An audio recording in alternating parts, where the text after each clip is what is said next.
So we're 7 minutes into operation on this 2006 Volkswagen EOS with the turbocharged engine, 525 grams charge.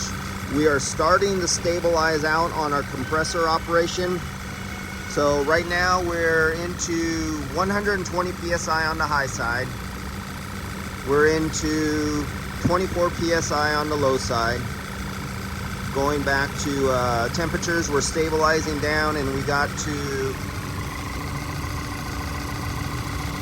37.9 degrees on the dash temperature. Outdoor ambient at 65 degrees at this point right here, off this sensor right here. And that's where we're running. All right, so we're finished with this one. I'll see you guys next time.